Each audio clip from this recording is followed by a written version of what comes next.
नमस्कार, आप देख रहे हैं हमारा खास कार्यक्रम विकास के पथ पर हरियाणा। मैं हूं आपके साथ दिव्या सिंह। आज हम बात करेंगे हरियाणा सरकार के प्रदेश में जल संरक्षण के लिए क्या क्या योजनाएं बनाई हैं। मुख्यमंत्री मनोहर लाल ने हरियाणा प्रदेश के विकास के लिए कई अनूठे फैसले लिए हैं। सीएम ने प्रदेश में जल संरक्षण के लिए किसानों की सराहना की है और इसके लिए किसानों को अमृत क्रांतिकारी मित्र की उपाधि दी है। सीएम ने मेरा पानी मेरी विरासत योजना के तहत प्रदेश में जल संरक्षण करने का आह्वान भी किया है। सीएम मनोहर लाल ने किसानों को दी बड़ी राहत। जल संरक्षण पर मनोहर फैसला। सीएम ने जमीन के खून को बचाने का लिया संकल्प। हरियाणा प्रदेश में मेरा पानी मेरी विरासत योजना की शुरुआत। सीएम ने किसानों से किया जल संरक्षण का आह्वान। सीएम ने जल बचाने वालों को दी अमृत क्रांतिकारी मित्र की उपाधि। हरियाणा के मुख्यमंत्री मनोहर लाल ने चंडीगढ़ स्थित अपने सरकारी आवास से ऑडियो कॉन्फ्रेंस के माध्यम से मेरा पानी मेरी विरासत योजना के लाभार्थियों से संवाद करते हुए प्रदेश के लोगों से जल संरक्षण करने का आह्वान किया। सीएम ने जल संरक्षण में योगदान देने वाले किसानों को अमृत क्रांतिकारी मित्र की उपाधि देते हुए कहा कि धरती को जल संकट से बचाने की दिशा में सरकार अनेक कदम उठा रही है, सभी लोगों को भी इसमें साथ देना चाहिए। सीएम ने भूमिगत जल की मानव शरीर से खून से तुलना करते हुए कहा कि धरती पर जीव और प्रकृति के लिए जल अति आवश्यक है। सीएम ने जागरूक किसानों की ओर से इस योजना को अपनाकर लाखों गैलन पानी की बचत करने की सराहना की और कहा कि वर्तमान समय में नदियां सूख रही हैं और भूमिगत जल भी खत्म होने की कगार पर है। हरियाणा में भी भूजल स्तर लगातार गिरने से 36 ब्लॉक डार्क जोन में आ गए हैं, जिसके लिए हरियाणा जल संसाधन प्राधिकरण ने भूजल उपलब्धता की ग्रामवार रिपोर्ट तैयार की है।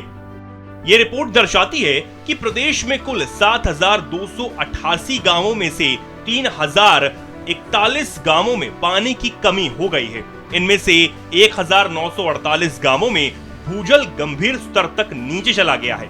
जल की कमी इसी तरह बढ़ती रही तो अन्न उपजाना तो दूर, पीने के लिए भी पानी नहीं बचेगा और आने वाली पीढ़ियों को भयंकर सूखे की स्थिति का सामना करना पड़ेगा। इसलिए इस संकट से बचने और आने वाली पीढ़ियों के लिए भी पानी छोड़कर जाने के उद्देश्य से प्रधानमंत्री नरेंद्र मोदी ने भी आह्वान किया था कि जल संरक्षण के लिए एक जन आंदोलन की शुरुआत करें। इसी आह्वान से प्रेरणा लेते हुए सरकार ने हरियाणा में एक अनूठी योजना मेरा पानी मेरी विरासत का शुभारंभ 6 मई 2020 को किया था। मैं आपसे एक बात साझा करना चाहता हूं कि जब भी कोई विशेष परिणाम लाने के लिए विशेष काम किसी विशेष उद्देश्य से और विशेष तकनीक से किया जाए, उसी को क्रांति कहते हैं। अपने देश में, दुनिया में बहुत क्रांतियां हुई हैं। जैसा हमने सुना होगा कि हरित क्रांति हुई अन्न को बढ़ाने के लिए, ऐसी हमने सुना है कि श्वेत क्रांति हुई दूध का उत्पादन बढ़ाने के लिए, एक गोल क्रांति हुई आलू के उत्पादन को बढ़ाने के लिए, पीली क्रांति हुई तिलहन और दालों को बढ़ाने के लिए, नीली क्रांति हुई मछली पालन के लिए, भूरी क्रांति हुई खाद और चमड़ा इसका उत्पादन बढ़ाने के लिए, बादामी क्रांति भी हुई इसी प्रकार से, ऐसे ही लाल क्रांति टमाटर को बढ़ाने के लिए हुई। और मैं एक आज विशेष आपसे साझा करना चाहता हूं इस बात के लिए कि एक अमृत क्रांति जिसमें जल को कैसे बचाया जाए, इस क्रांति में आप सब लोगों ने भी भाग लिया है।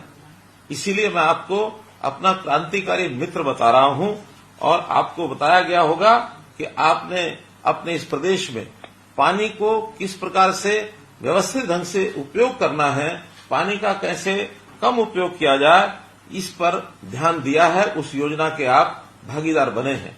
हम जानते हैं कि पानी कम भी और ज्यादा भी दोनों हानिकारक हैं। ज्यादा पानी आ जाए तो बाढ़ आती है और हमारी फसलें बाढ़ में नुकसान हो सकता है। ऐसे ही पानी अगर कम हो तो सूखा पड़ जाता है, हमारी बोई फसलें भी एक प्रकार से उत्पादन उसका खत्म हो जाता है, फसलें सूख जाती हैं, तो दोनों का ही एक प्रकार से हानिकारक है। हम जानते हैं कि पानी जो है वो उसके बहुत स्रोत हैं। हमें नहरों से पानी मिलता है, वर्षा से पानी मिलता है, और साथ ही हम पृथ्वी के गर्भ से भी पानी निकालते हैं। अपने कुएं, अपने ट्यूबवेल ये लगा करके पानी निकालते हैं। हमारा एक समय था परंपरागत तरीके से हम अपने तालाबों से सिंचाई करते थे वर्षों पहले, और तालाब भी अपने आप नहीं बने थे। तालाब भी हम देखते हैं गांव के किनारे बहुत से उस समय के लोगों ने अपने अपने गांव में बड़े बड़े तालाब खोदे ताकि इस वर्षा के पानी को हम इकट्ठा कर सकें और उसका उपयोग कर सकें दैनंदिन जीवन में भी और सिंचाई में भी। इस योजना में अधिक पानी से उगने वाली धान की फसल के स्थान पर खरीफ सीजन 2020 में कम पानी से उगने वाली फसलें जैसे कि मक्का, कपास, बाजरा, दलहन, सब्जियां और फल लगाने पर बल दिया गया है। इसी प्रकार खरीफ सीजन 2021 में सरकार ने मक्का, कपास, तिलहन, दलहन, प्याज, चारे के साथ साथ खाली रखी गई कृषि भूमि को भी शामिल किया है। खरीफ सीजन 2022 में इनके साथ पॉपुलर और सफेदा को शामिल किया गया, जिसमें फसल विविधीकरण करने वाले किसानों को इस योजना के तहत 7,000 रुपए प्रति एकड़ के हिसाब से वित्तीय सहायता प्रदान की जाती है। किसानों को ये प्रोत्साहन राशि 2 किश्तों में सीधे बैंक खातों में दी गई है। पहली किश्त मेरा पानी मेरी विरासत पोर्टल पर पंजीकरण के समय 2,000 रुपए और दूसरी किश्त फसल पकने पर 5,000 रुपए दी जाती है। सीएम ने बताया कि सरकार का लक्ष्य हर वर्ष धान के रकबे में 2,50,000 हेक्टेयर भूमि पर वैकल्पिक फसलों की बुआई करवाने का है। मुख्यमंत्री ने आगे जानकारी दी कि धान की खेती के लिए सीधे बिजाई करने से भी पानी की 20 से 25% तक बचत होती है। इसलिए सरकार ने धान की सीधी बिजाई हेतु 4,000 रुपए प्रति एकड़ की दर से वित्तीय सहायता देने का प्रावधान किया। सीएम ने उन किसानों का धन्यवाद किया जिन्होंने खरीफ 2022 में 72,000 एकड़ क्षेत्र में धान की सीधी बुआई करके 31,500 एकड़ लीटर पानी की बचत की। उन किसानों को 4,000 रुपए प्रति एकड़ की दर से 29 करोड़ 16 लाख की राशि प्रदान की गई। मुख्यमंत्री ने कहा कि जिन खंडों में भूजल स्तर नीचे चला गया है और वहां धान की जगह अन्य फसलें उगाने वाले किसान यदि बूंद बूंद सिंचाई प्रणाली को अपनाते हैं तो उन्हें सूक्ष्म सिंचाई पद्धतियों की स्थापना के लिए 85% सब्सिडी दी जाती है। सीएम ने कहा कि किसान इस प्रणाली को अपनाकर अपने ब्लॉक को डार्क जोन से बाहर निकालने में मदद कर सकते हैं, क्योंकि सबसे अधिक पानी की खपत धान की खेती में ही होती है। इसी प्रकार नई झीलें और जो पुरानी झीलें हैं और तालाब है उनको साफ करने का काम, नई झीलें बनाने का काम ये हमने किया है। इसके लिए हरियाणा में तालाब प्राधिकरण ये भी हमने बनाया है। लगभग 8,000 तालाब हैं, उसको कैसे स्वच्छ किया जाए, कैसे उसकी सुंदरता बढ़ाई जाए, कैसे उसके पानी का उपयोग माइक्रो इरिगेशन के नाते हम उपयोग कर सकते हैं। तो इस प्रकार से ये सारे कदम और हमने उठाने शुरू किए हैं। मित्रों, पानी जो है वो बचाना बहुत जरूरी है। जैसे बताया कि पानी के बिना जमीन सूनी हो जाएगी। हम हमेशा अपनी जमीन को बचाने का काम करते हैं, इकट्ठा करने का काम करते हैं, सपने लेते हैं कि हमारे बाद हमारे बच्चों के वो जमीन काम आएगी, वो जमीन हमारी जायदाद है और उस जमीन को हम अपनी विरासत मानते हैं। लेकिन भूलिए मत कि जमीन के साथ पानी ये भी हमारी विरासत है। अगर पानी के बिना जमीन हमने दी तो उसका कोई उपयोग नहीं हो पाएगा। इसलिए हमने इस कार्यक्रम को शुरू किया जिसका नाम दिया हमने मेरा पानी मेरी विरासत। और मेरा पानी मेरी विरासत के अंतर्गत जो योजना बनाई गई वो यही बनाई गई है कि हम कैसे इस पानी का उपयोग, इसका प्रबंधन ये हम कैसे ठीक करें। और ठीक करने के लिए हमने जैसे कहा कि धान की खेती, ये धान ऐसी फसल है और गन्ना फसल की इस प्रकार की फसल है कि सबसे ज्यादा पानी धान में और गन्ने में लगता है। एक तो हमारे मित्र ऐसे हैं जो हमारे ध्यान में आए, उन्होंने अपने खाने में चावल खाना छोड़ दिया। और क्यों छोड़ा? वो कहते हैं कि 1 किलो चावल के उगाने में, उसको पैदा करने में 3,000 लीटर पानी लगता है। कहने लगे अगर मैं पाव भर भी यानी चावल अपने भोजन में खाऊंगा तो 750 लीटर पानी इसको मैं खराब करूंगा। तो इस प्रकार से एक संकल्प के नाते मैंने एक उदाहरण दिया है। लेकिन क्या हमारा किसान ये अपनी खेती में विविधीकरण करके अन्य फसलों का उपयोग यानी पैदावार करके क्या उसका पानी का बचाव नहीं कर सकता? निश्चित कर सकता है। जब बातचीत हुई तो हमारे किसानों ने कहा कि हमारी थोड़ी आमदन घटेगी।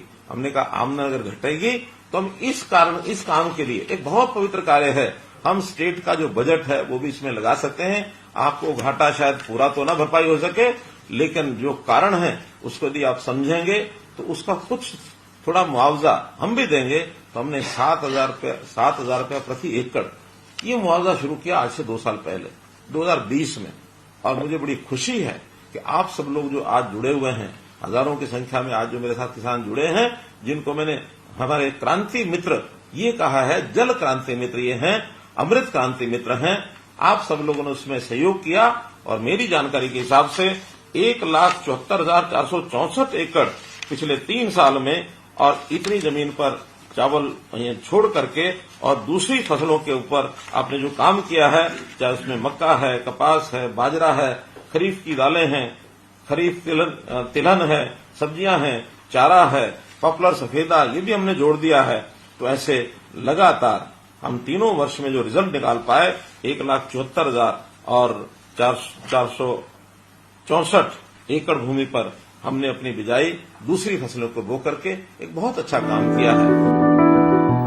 मुख्यमंत्री मनोहर लाल हरियाणा प्रदेश को भविष्य में सूखा और भुखमरी से बचाने के लिए कई फैसले लिए हैं। सीएम ने प्रदेश में जल संरक्षण में योगदान देने वाले किसानों को अमृत क्रांतिकारी मित्र की उपाधि दी है। साथ ही सीएम ने जल की तुलना मानव शरीर के खून से की है, क्योंकि जल ही जीवन है। अगर जल को संरक्षित नहीं किया गया तो आने वाले समय में प्रदेश को सूखा और भुखमरी जैसी स्थिति से गुजरना पड़ेगा।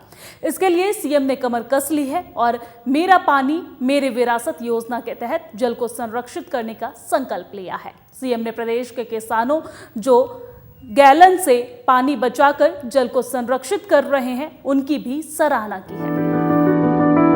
मुख्यमंत्री ने कहा कि पानी की हवा में वाष्पीकरण और भूमि में रिसाव को रोकने के लिए भूमिगत पाइपलाइन स्कीम के तहत नालों के स्थान पर पाइपलाइनें बिछाई जाती हैं। इस योजना में किसानों को 10,000 रुपए प्रति एकड़, अधिकतम 60,000 रुपए प्रति किसान अनुदान राशि दी जा रही है।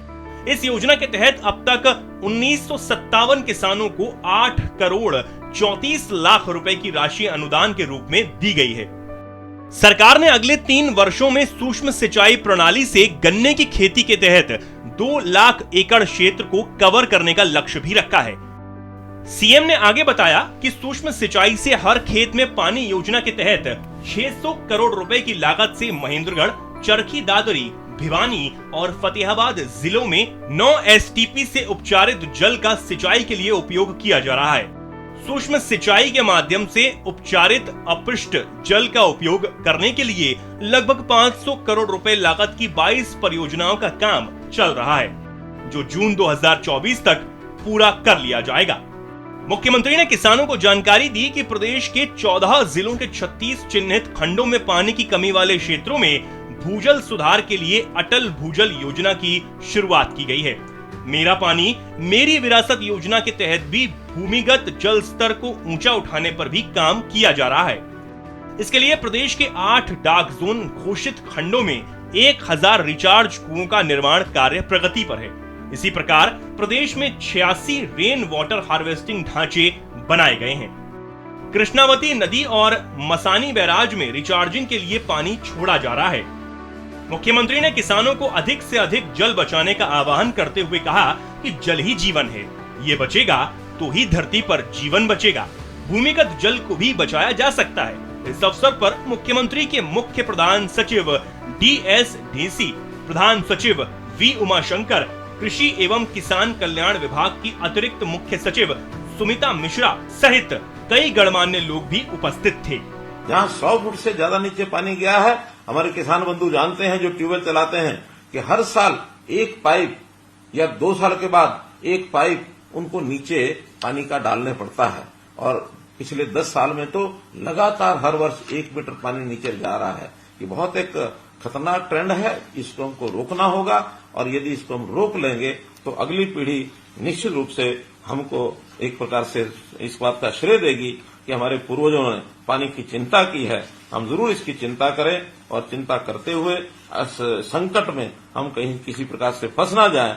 तो इस नाते से आज मैंने जो बातचीत की है केवल उन बंधुओं से की है कि जिन्होंने इस मुहिम में इस आंदोलन में भाग लिया है और भाग लेते हुए अपने इस उद्देश्यों को पूरा किया है। आज इस अवसर पर मैं आपको बहुत बहुत बधाई और बहुत बहुत शुभकामना देता हूं कि अपने इस काम को हम स्वयं भी करें और अपने जो पड़ोसी और किसान बंधु हैं उनको भी कहें कि पानी ये बहुत जल ही जीवन है जैसा कहते हैं, तो जल ही जीवन के नाते से पानी को बचाना, अगली पीढ़ी के लिए पानी हमारा ठीक से हमें मिले, इस एक संदेश के साथ मैं आपको पुनः बहुत बहुत शुभकामना देते हुए बहुत बहुत धन्यवाद। तो आपने देखा कि हरियाणा सरकार ने राज्य के विकास के लिए परियोजना की रूपरेखा तैयार कर रही है। मनोहर सरकार अपने कार्यकाल के दौरान हरियाणा को एक नई पहचान देने की कोशिश में जुटी हुई है। सीएम ने विकास की कड़ी में हरियाणा प्रदेश में मेरा पानी मेरी विरासत योजना के तहत जल को संरक्षित करने का संकल्प लिया है, जिससे आने वाले समय में हरियाणा प्रदेश को सूखा और भुखमरी जैसी स्थिति से बचाया जा सके। फिलहाल आज के इस खास कार्यक्रम में इतना ही। मुझे दीजिए इजाजत। नमस्कार।